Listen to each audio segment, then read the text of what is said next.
भगवान श्याम सुंदर देखो, एक आतताई जरासंध के डर की वजह से सेना को लेकर 18वीं बार आया है। 17 बार महाराज श्री जरासंध को भगवान श्री कृष्ण और बलराम दोनों भाइयों ने ही अनेक लोगों को मार डाला और उनको हरा के भेज दिया, लेकिन 18वीं बार वो काल यवन को लेकर आया है। और काल यवन को देखकर भगवान श्री कृष्ण सोचते हैं कि यार ये ब्रज की भूमि तो प्रेम की भूमि है, ये दुष्ट क्यों पीछे पड़ा है, ये कंस मामा का ससुर क्या चाहता है। और ये सोच करके प्लान बनाकर कहते हैं कि यार चलो अपन तो कहीं और कोई नगर बसा देंगे और यहाँ से मथुरा को खाली कर देते हैं ताकि ब्रजवासी तो आराम से रहें, और राज समाज को और सेना को लेकर चल देते हैं। चलते चलते धौलपुर के पास पहुँचते हैं। कार्यवन पीछे ही चलता है कि भाग के कहाँ जाएगा, आज तो मार के ही छोड़ूंगा तुम्हें। और भगवान कृष्ण भग रहे हैं तो देखा उन्होंने मुचकंद को का सो रहे हैं, यही मुचकंद कुंड है धौलपुर में, धौलपुर के पास ही मुचकंद कुंड है। वहाँ राजा मुचकंद जो त्रेता युग में हुए थे और यहाँ पर विश्राम कर रहे हैं, इंद्र से वरदान प्राप्त के जब भी कोई उन्हें जगाएगा तो तुरंत जल के मर जाएगा। भगवान कृष्ण तो दोनों हाथों में लड्डू रखते हैं, ना कछु करनों पड़े और कामों है जाए, ऐसा करके वहाँ छुप जाते हैं और राजा के ऊपर अपना दुपट्टा डाल देते हैं। कालयवन तो क्रोध में अंधा हो रहा था, उसे तो कृष्ण ही कृष्ण दिख रहे हैं, बाकी तो कोई दिखता नहीं। वैसे भी श्री कृष्ण भगवान जिसे दिखाई देने लगे, उस आदमी की फिर और कुछ देखने की तो इच्छा ही नहीं होती, चाहे वो शत्रु हो या मित्र हो। कालयवन को श्री कृष्ण के सिवाय कुछ दिखाई नहीं दे रहा, वो चिल्लाने लगता है कि अच्छा यहाँ छुप के सो रहा है, आज देखता हूँ कैसे सोता है, और उनके दुपट्टा में झटका मार के और उठा देता है और स्वयं मृत्यु को प्राप्त होता है। एक अग्नि विशाल, जैसे ही उनकी आंख खुलती है आग निकलती है, लपट निकलती है और कालयवन का गोविंदाय नमो नमः भगवान श्री कृष्ण मुस्कुरा रहे हैं, जो उनकी चिर परिचित मुस्कान है, जिस मुस्कान की गोपियां दीवानी हैं, ग्वाल दीवाने हैं।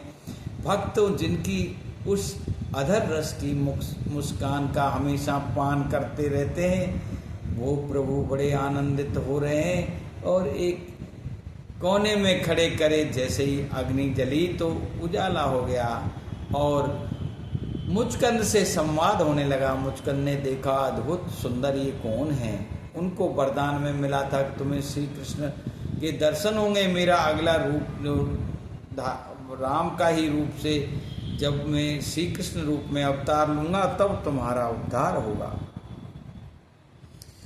मुचकंद जी पूछते हैं तुम कौन सा गांव है, किसके माता पिता का क्या नाम है। भगवान कृष्ण उन्हें समझाते हैं कि मेरे माता पिता ये हैं, मथुरा मेरा गांव है और आगे पतोना जन क्या होगा, कौन सा गांव होगा, ऐसा कह के समझाते हैं। अब मुचकंद जब उनको पूरा परिचय प्राप्त कर लेते हैं, खुश हो लेते हैं और अपने जन्म को सफल कर लेते हैं, तब जाके वो क्या करते हैं, वो मुचकंद जी को समझा रहे हैं कि हे राजा, अब तुम्हारे युग का कोई नहीं है, क्यों त्रेता युग को निकले तो बहुत दिन हो गए, कितने सालों से तो वो यहाँ धौलपुर में ही सो रहे हैं। अब उनको क्या कहते हैं कि तुम एक काम करिए, और उनके उद्धार की रास्ता श्री भगवान गोविंद बताते हैं किस प्रकार। बीते जुग अब कोई न तोई, जुग बीते नृप को न तेई।